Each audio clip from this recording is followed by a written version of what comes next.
Alors, nous allons vous montrer le module d'administration. Nous avons vu tout à l'heure qu'il y avait des paramètres de paye entre le nombre de jours de travail en un mois, ou le nombre d'heures de travail, ou encore toutes les autres valeurs que nous n'avons pas pu, que nous avons pas montré comment est-ce qu'elles sont arrivées dans le logiciel. Donc, on se connecte sur un module d'administration. Et la première étape, c'est celle de sélectionner la société pour laquelle on aimerait faire des modifications des données ou des paramètres de paye. Donc je vais prendre ma société, je vais charger les données et on voit que c'est là que nous avons tous les paramètres de paye. Et ce sont ces paramètres qui sont utilisés pour faire la génération de la paye. Donc le nombre de jours, si on aimerait le modifier pour une société qui ne fait pas 26 jours ou qui ne fait que 22 jours, donc c'est là que l'on modifie cette valeur. Si au lieu de travailler 9 heures, vous travaillez 8 heures, donc vous n'avez qu'à changer cela ici. Concernant les rubriques imposables, le taux de maladie qui est le 2 tiers présentement, mais si cela changeait, vous pouvez modifier cette valeur ici.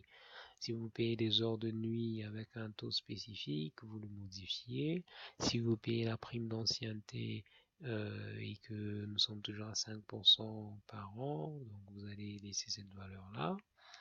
Les non imposables, nous savons que le montant d'allocation actuellement il est de 4 368 francs par enfant.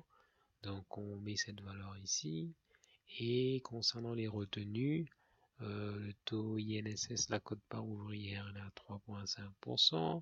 Le taux IRE, la cotisation syndicale, si vous en avez une, et la quote-part ouvrière, ainsi de suite, et tous ces autres paramètres. Donc c'est ici que vous venez pour modifier tous ces paramètres de paye. À côté de ça, nous avons un module de configuration. Alors ce module de configuration nous permet de mettre certaines formules parce que notre logiciel peut accepter quelques petites formules, comme une qui est la plus basique, celle du logement. Nous savons que le logement, c'est le salaire de base, c'est les 30% du salaire de base. Donc nous avons essayé de mettre cette formule ici, tout comme nous pouvons mettre d'autres petites formules qui peuvent être, je sais pas, tel prime divisé par autant pour obtenir une valeur. Donc on peut jouer sur cet écran. C'est un écran qui demande à ce que vous ayez des notions assez avancées pour faire des modifications. Donc on peut fixer des valeurs par formule ou bien par montant. Par montant, ça veut dire, supposons que j'ai l'exemple qui est là par exemple pour cette société.